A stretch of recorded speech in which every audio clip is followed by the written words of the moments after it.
This episode is sponsored by SmartVestor. Connect with an investing pro for free at RamseySolutions.com/invest.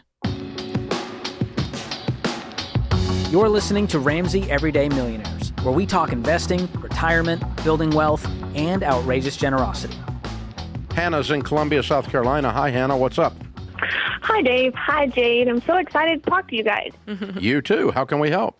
Okay, my question is, I have been listening to you guys for about 2 or 3 months, and I'm really gung-ho. My husband and I are almost to baby steps 4, 5, and 6, and I know you guys say to be intentional in those and do them together.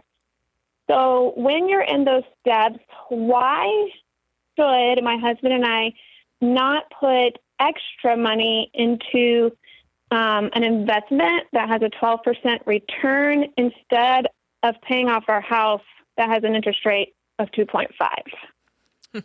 It's a great math question. And the reason is more than math. So we studied 10,167 millionaires, okay, and asked them, how did you become a millionaire? Did you inherit the money? Did you win the lotto? Are you a country music star? Did you save and invest? How did you do it? What did you do? What's your age? What's your income? What's your career? So we could find some correlations. And 10,000 people is enough to study to draw some real airtight research-based conclusions. And we got a lot of wonderful data from that. In other words, facts. Here's what's interesting. The number of those millionaires that said, I became a millionaire because I borrowed on my home at a lesser interest rate so that I could invest more, which is effectively what you're talking about doing. You're not borrowing on it, but you're not paying it off, which is the same thing, okay?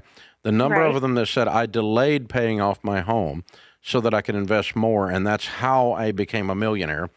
You know how many of them it was out of 10,000? Not very many. 0. We never had one tell us that's how they became a millionaire, was that they leveraged their home into investments. Isn't that interesting? And yet the math that you bring up is actually accurate. I mean, there's, you can borrow money, sure, or you might have a mortgage at 3%, and you can make 10, 12, maybe 14%. In the last 12 months, you can make 30% on an S&P, okay, which is not normal. But you're 12%. I don't argue with it all. The difference is that you're going to be paying taxes on the money unless you're investing it into a Roth, and you've also taken more risk because you're home. So something happens to people when they get their home paid off. The freedom that they sense in their relationships and their careers causes them to prosper more and faster than the difference in the interest rates. And so that's the only explanation I've got for it. And I will tell you this. Here's an interesting thing you can do. Go ahead and pay off your house. And if you hate it, just go get another mortgage.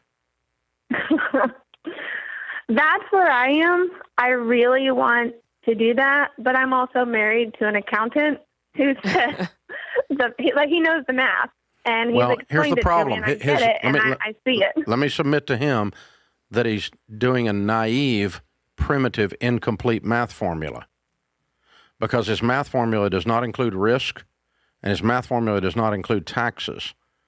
And if he can quantify the risk exactly and put it into a math formula, he's a better guy than I am, and I'm a math nerd from now on.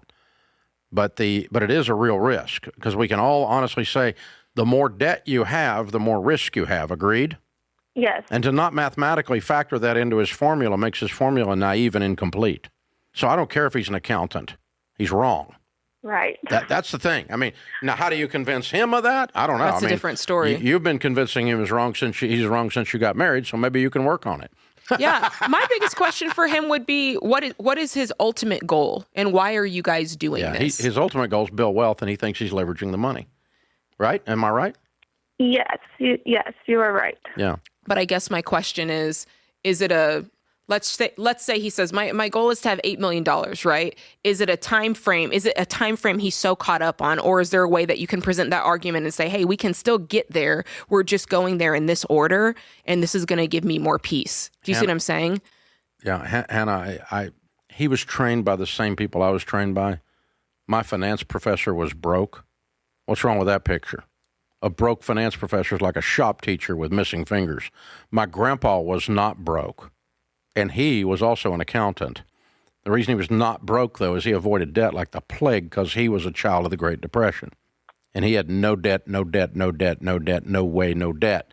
And when I started going in debt like a crazy man to buy houses in my 20s, he said, I'm going to throw you out of the family. You couldn't be one of ours. You're too dumb. He didn't say that, but he made me feel that. So there you go. But yeah, I mean, because it's just so polar opposite of what that generation that had common sense lived. Mm-hmm. So the problem, Hannah, is your husband was trained by a broke finance professor to believe an incomplete, inaccurate math formula. And you can play this back for him. But, and Jade, you know, it's an interesting conversation because we get this question like all the time. Once a week, right? Yeah. And when I first started this journey being common sense money, mm-hmm. I've got a finance degree. I've got letters and licenses of all kinds after my name that says I'm supposed to know something about money, but I'm 28 years old and I'm bankrupt because I borrowed too dadgum much money and I'm an idiot. Mm-hmm. And I got the opportunity to start over. My wife would have left, but she didn't have a car. I mean, it was awful, horrible. And I was a brand new Christian. And so I started learning from this guy named Larry Burkett that the Bible had financial principles. And I read in there, the borrower is slave to the lender. And then I read in there, he who is impulsive exalts folly. And then I read in there, the blessings and cursings to the house of Israel as they cross the Jordan mm-hmm. after Moses has led them in the wilderness. The blessings are you will be so wealthy you will be a lender. The cursings are you will be a borrower. Yeah. Every single thing in Scripture that I was reading as a brand new believer was negative about debt. And yet my intellect and academics all told me that to borrow money like her husband, the accountant. And I struggled with exactly the same thing. But I made the decision in those days on the basis of faith. Mm-hmm. I just said, okay, I tried it the academic way. I went broke. And I'm going to try this Bible stuff. And it's common sense. Now, years later, I discover, they left out risk. They let the math formulas 100%. Incomplete. These academics aren't so dadgum smart after all. Who knew?